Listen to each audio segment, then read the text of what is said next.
Hey there kids, it's me, MrCreepyPasta, and before we get started on tonight's story, I'm going to let you know about tonight's author, and that's J Group. Jordan Group can be found on YouTube in the link in the description down below, or on that little eye you see in the top right corner of your screen. He's been the author of one of my current running favorite series, which is The Sorcerer's New Apprentice, as well as many other stories we've been doing here on the channel recently, and not even recently, for years actually. But yeah, I know that he would appreciate it, and I would really like it if you checked out his channel, gave him a follow, gave him a sub, ring that bell. And now, on to tonight's story.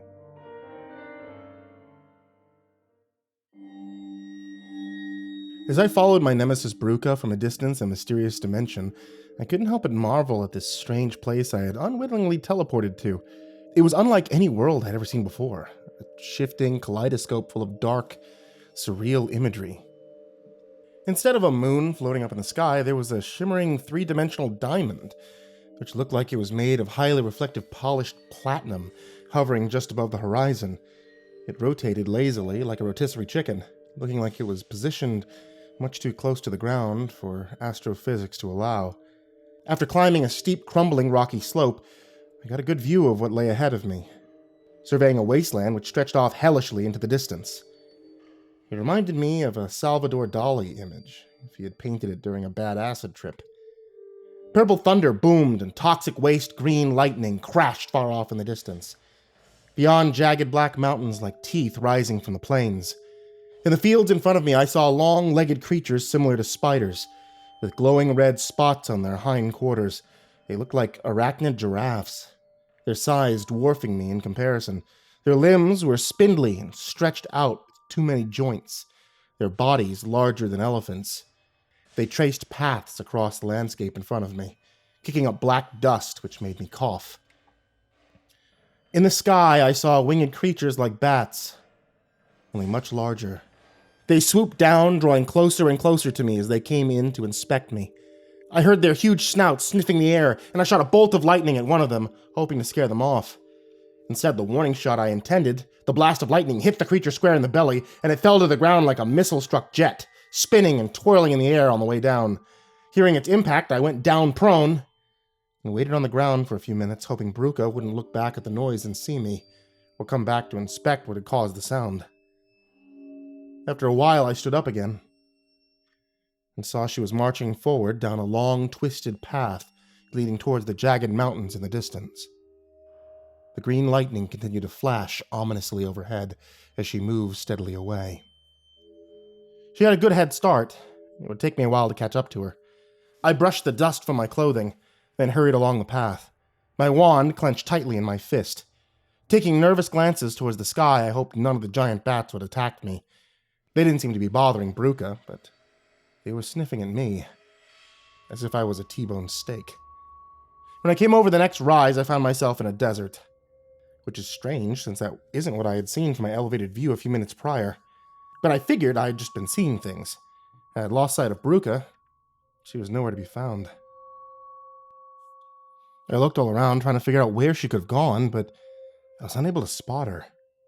She must be just over the next set of sand dunes, I thought, looking at the hills rising up in front of me. There was no footprints, though, and that did strike me as being a bit odd. Either way, I just kept trudging forward through the sand. It was hot. Every step a torturous effort, and I pulled my leg from the deep sand, which pulled at my ankles and threatened to suck the shoes from my feet. My skin was baking under the heat. My throat was parched. Looking back over my shoulder, I couldn't believe how little ground I'd covered. It would take me an hour just to climb the dunes in front of me, with the sand pulling at my feet and the treacherous slope threatening to send me tumbling down at any moment if I lost my footing. After what seemed like hours of arduous marching, I finally reached the top and looked out into the distance, expecting to see jagged mountains and Bruca tracing a path towards them, but instead, it was just desert for as far as the eye could see. What the hell? I muttered, my lips dry and beginning to crack from a lack of moisture. The sand rose up all around me, blocking out my vision and stinging my eyes as the dust storm kicked it up. When it settled back down again, I looked around to see the entire world was now desert, and the place I had come from no longer existed. It was just sand on all sides, and the baking sun blazing in the sky above, although I could have sworn that the sun had looked like a shimmering metallic diamond when I first got into this world. It sure as hell wasn't a desert dimension, which I had experienced before. This place had looked completely different when I arrived, but now it was altering itself around me. Something very strange was going on here. Something chaotic. And I had a feeling who might be responsible. Bruca was gone. The entire world looked different than when I had arrived. I considered teleporting myself back home again, but reconsidered. There was a reason why she had come here, and I got the feeling it was important. Nothing else to do but think things over. I sat down on the peak of the sand and considered my options. I twirled my wand through the grains of sand, drawing symbols and shapes. My mind wasn't focused at all. It was almost like I was meditating as I sat there cross-legged in the desert, letting my mind drift. When I looked down, I saw I had somehow created an intricate mosaic pattern of complex drawings. They looked like runes or hieroglyphics. But I had no idea what they meant. I had no memory of creating the drawings, since apparently I had done them while daydreaming, with no conscious effort on my part. The sand started shaking underneath me, and I stood up, backing away as the ground began to split apart, as if being torn apart by the force of an earthquake. Beneath me, the earth rattled and shook, throwing me off balance and nearly sending me flying off the side of the sand dune. But I corrected myself at the last second and managed to stay upright. The ground broke apart, the gap growing wider and wider as I watched, terrified. And then I heard a voice coming from deep within the sand, far, far below me. Bruca. You suck, you know that? Should have killed you when I had the chance. I thought for a second she was talking to me, but then I heard a boy's voice respond. You never could have killed me. If anything, I should have killed you when I had the chance. A loud explosion could be heard down below, and I looked through the gap to see a pitched battle was being fought. Bruca was casting bolts of dark magic at someone who I realized from a distance was probably the Chaos Kid. I couldn't remember his last name, but the stupid nickname Xavier had given him. The old sorcerer told me that he was dangerous, maybe even more dangerous than Bruca. I guess she had decided to take him out next before his power could get any stronger, which was exactly what Xavier had suggested I do next. If the Dark Wizard and Xavier were mortal enemies, they sure did seem to have a lot of the same thinking in common. It struck me for the first time how, if you go far enough in one direction with any ideology, you can bump up against the exact opposite ideology on the opposite side. Like communism and fascism, the middle ground seems to work out a lot better for everyone involved. I realized I was actually missing school for the first time and couldn't believe it, but history class was always fun, and I definitely wasn't learning about the stuff from Xavier. Maybe I just missed having a teacher who didn't nearly get me killed on multiple occasions. Still, the fate of the multiverse and all that jazz. Oh, hell with it. Here we go, I said, regretting my life choices. I jumped down into the gaping hole at the top of the sand dune and dug my magic wand into the sides like an ice axe, hoping to slow down my descent.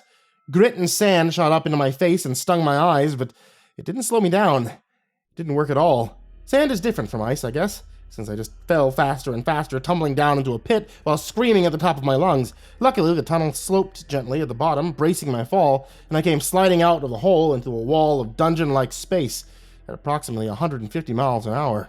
My momentum carried me like a flying tumble into the Chaos Kid, who I sent crashing into a wall on the far side of the room. He hit his head on the stone and promptly fell asleep. His snores echoed loudly throughout the underground chamber a few seconds later. You! Bruca yelled at me, getting to her feet. Again? I saw her face was bruised, her clothing ripped and torn from her battle with the other apprentice. She looked like she'd been through hell. How the hell did you, of all people, manage to knock out the Chaos Kid? How did you even get through the illusionary shield? It was a Class 4 entropy lock on the entire field. It took me weeks to figure out how to get through these defenses. I stared at her dumbly. You mean the sand? I drew some pictures in it with my wand that opened right up. She growled, making a sound like a dog protecting its food bowl from an interloper. Well, that figures. Of course you have chaos magic. You're the most unpredictable, random, irritating person that I've ever met. She cast a bolt of dark energy at me from her wand, howling with rage as she did so. Well, you're not going to be the one to kill him. I was just about to do that before you showed up. Bruca ducked behind a rock, moving closer to the Chaos Kid and his wand, which lay on the floor next to his unconscious body. I countered by moving behind a rock on the opposite side of the cavern, edging my own way closer to the wand. We both wanted it badly. If Bruca got it, she'd have me outmatched in power 3-1 with her amalgamated wands. But if I got to it, we'd be evenly matched in our raw access to the all-world tree and its multiverse magic. It would finally be a fair fight between the two of us. At least, on paper. I shot a finger gun of lightning at her, then another, and another, racing towards the wand, which was on the floor. As I dove to grab it, Bruca opened up a portal and I saw its counterpart appear right next to the Chaos Kid. She was going to beat me to the wand if I didn't do something to stop her, and quickly. But it turned out, I didn't have to. The Chaos Kid's eyes popped open, and a second later, he was up on his feet, his twisted ebony wand clutched in his hand as we stood before him, both of us arriving at our target at the same time. He smirked with an irritating and condescending look on his face, his eyes traveling up and down the length of me in a way I truly hated. It was the look of someone who knows they're better than you, without even a second consideration. A partner, Bruca? I thought you had more dignity than that. And this scruffy child, your backup? Looks like he escaped from middle school. Hey, I'm a freshman in high school. I shave, I responded, feeling my baby smooth face getting red with anger and embarrassment. He's not my partner. He's not even my friend. Get out of here, loser. I was here first. Bruca shoved me. I stumbled backwards and felt hurt, both physically and socially. I don't know why I needed her to like me. I just did. It was like the more she hated me, the more I wanted her. Part of it was that I could tell that she didn't actually hate me. The fact that she had spared my life so many times seems to reinforce this belief, since killing people was kind of her thing. Hey, I followed you here fair and square. Whoever kills him gets the wand and his powers. Those are the rules, remember? It's a Highlander sort of deal. The three of us squared off in a triangle. So I guess we triangled off. But that doesn't really sound as cool. Point is, the three of us stood ready for a battle to the death. Yet only one of us was going to survive.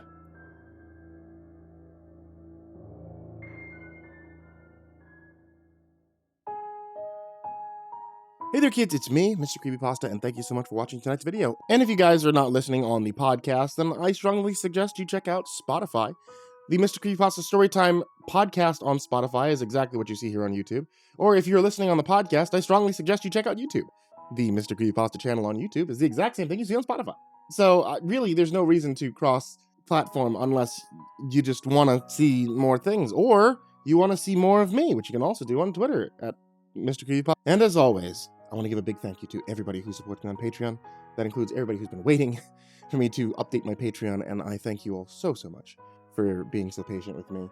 But especially, I want to give a thank you to Jordan Alexander Sanchez, Jakob Fenske, Stephanie Butler, Bobby Karman, Chance Burnett, Diana Kraus, Tristain Pelton, AcidSystem, Adam Gerecke, Aeryn Stormcrow, Aika Limchoc, Amber Clark, Angelus, Atomaurus, Bastion Beefcake, Blue the Enigma, Brayden Morris, Broken Beast 320, Captain Scurvy, Caspian, Shelly J, Corey Kenshin, Cronut 509, Crusader Chocobo, Cryptic Nightmares, Curse Pox Primarch, Dakota Lane Whetstone, Daniel Paulson, Darth Miver, Deleted Account, Dirt Diver 030, M, Esteban, Fester's Lampshade, Freddy Krueger, Gorag Trimagazine, Grand Moth the Milky, Hades' Nephew, Happy Birthday Jason Wilson, Harley, Himbo Jerry, Horseman Sec Time, Insanity Gamer X, Jay Cairns, Jesus Cornell, Jordan Humble, Justin LaFontaine, Kaylee Ambrose, Kiri the Sloth, Crazy Kid, Cryolinian, Lambda M98, Lisa Cottrell, Little Crow, Lord Life's Best, Lupita Galvin, Love You Eminem, Matt Bach, Melted Lake, Michael Allen Jr. Brashears, Mike, Mr. Marcus Blitz, Nate Cull, Nico Kayo, Psychomel, Red Shadowcat, Rob Like Sharp Things, Samahai, Sashi Suzaku, Seclude, Stricken, Tali Sue, Tater Chip, That Creepy Chick, The Ginger Bros, Turtle Man, Voice of Sand, William King, Xavier and Cheyenne, Yargul, and Zachary Graphius. If you would like to join this list of names that I horribly mispronounce, then please head over to patreon.com/MrCreepyPasta, or you can always check out the names